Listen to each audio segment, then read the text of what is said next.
Hello friends, welcome back my YouTube channel. आज की video में हम बात करने वाले हैं प्रेगनेंसी में उल्टियाँ क्यों होती हैं, इसके क्या कारण हैं और अगर आपको उल्टियाँ होती हैं तो आप इसको कैसे घर पर खुद ही ठीक कर सकते हैं। तो आप वीडियो को पूरा ज़रूर देखिए और कब आपको डॉक्टर के पास जाना है हम इस वीडियो में ये भी बात करेंगे ताकि आपको पूरी जानकारी मिल सके और आप समझ सकें कि प्रेगनेंसी के दौरान उल्टी होना कितना नॉर्मल है और कितना नहीं।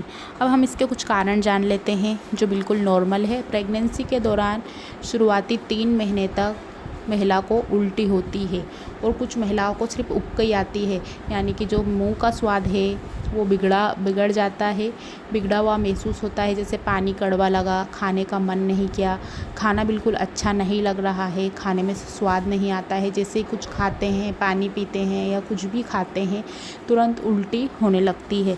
तो 70 से 80% महिलाओं को ये होता है और ये काफ़ी नॉर्मल है क्योंकि प्रेगनेंसी का सबसे सटीक सिम्टम्स है, लक्षण है कि आपकी प्रेगनेंसी कंसीव हो चुकी है।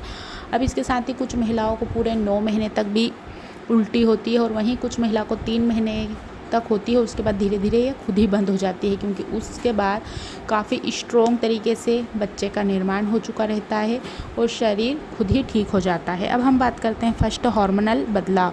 गर्भावस्था के दौरान HCG एस्ट्रोजन हार्मोन्स का स्तर जब बढ़ता है तो मितली आना और उल्टी आना हो सकता है। आपको मॉर्निंग सिकनेस यानी कि सुबह तो होते ही आप ब्रश करते हैं, आपको पित्त यानी कि पीली उल्टी भी हो सकती है, खट्टी खट्टी डकारें भी आ सकती है, सीने में भी जलन हो सकती है और कभी कभी महिला को नाक में से भी उल्टी हो सकती है, जिससे आपके दिमाग में बहुत ज़्यादा झंझनाहट महसूस होगी, सीने में एकदम तेज़ जलन होगी, आपको कभी भी हो सकती है। लेकिन अगर पीली उल्टी लगातार आ रही है तब आपको डॉक्टर को बताना है, तब आप इसको अवॉइड नहीं कर सकते।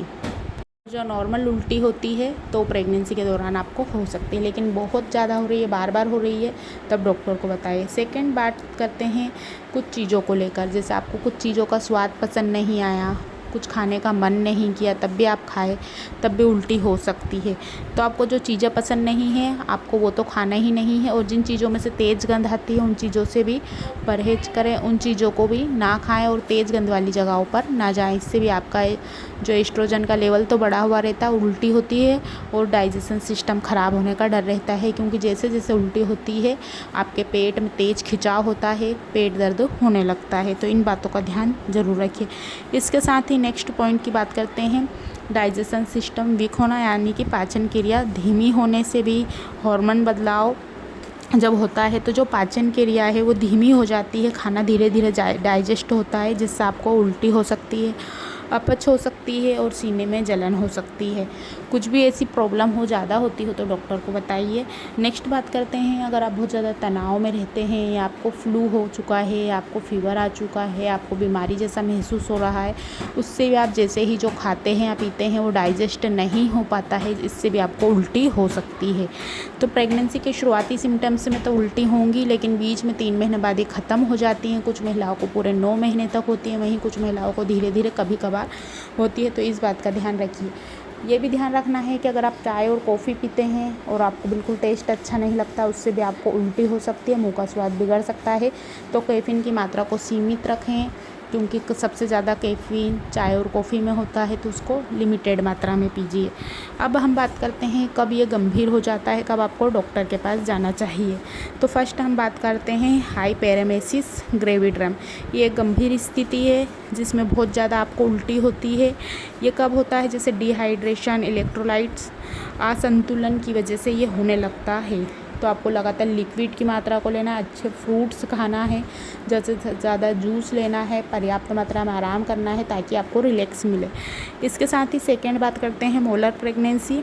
इसमें मतली आना, उल्टी होना, खाने का मन नहीं करना, ये वाली प्रॉब्लम होती है। अब आपको क्या क्या खाना चाहिए जिससे आपको उल्टी ना हो और आपका डाइजेशन सिस्टम भी स्ट्रॉन्ग रहे। फर्स्ट बात करते हैं, आपको मिल्क ज़रूर लेना है, इससे आपके शरीर में पानी की कमी नहीं होगी और आपको प्रोटीन मिलता रहेगा। सादा और हल्का भोजन लेना है, मसाले वाला बाहर का जंक फूड आपको नहीं खाना है। विटामिन B6 सप्लीमेंट अपने डॉक्टर की सलाह से ज़रूर लें, जिससे आपको उल्टी आने नहीं आएगी, आपको उसमें रोक लग जाएगी, जो काफ़ी अच्छा है। साथ ही आपको फ्रूट्स लेने हैं, डॉक्टर को बताना है, अपने समय समय पर अपनी दवाइयों का ध्यान रखना है। अगर आपको पूरे 9 महीने तक चलती है, कुछ महिलाओं को कुछ टेबलेट्स दी जाती है जिससे उनकी जो उल्टी है वो नहीं होती है, तो इन बातों का ध्यान ज़रूर रखिए। ये बिल्कुल नॉर्मल है। इस समय बहुत ज़्यादा स्ट्रेस लेना, बहुत ज़्यादा इसके बारे में सोचना, थकान महसूस होना, आप ये ना सोचें। अपनी डाइट को आप स्ट्रॉन्ग रखिए और जो डॉक्टर द्वारा दी गई है सप्लीमेंट उसको ले सकते हैं। साथ ही आप आपके घर पर घरेलू उपाय कर सकते हैं, जैसे आप अदरक का रस पी सकते हैं, पुदीने की पत्तियों का रस, जो चटनी आती है वो ले सकते हैं, साबूदाना हुआ वो खा सकते हैं, केला, चावल, इन चीज़ों को खाइए जिससे आपकी उल्टियाँ नहीं बंद हो जाएगी और आपको अच्छा महसूस होगा। और थोड़ा थोड़ा करके खाइए, एक साथ ना खाइए और थोड़ा थोड़ा लगातार पानी पीते रहिए।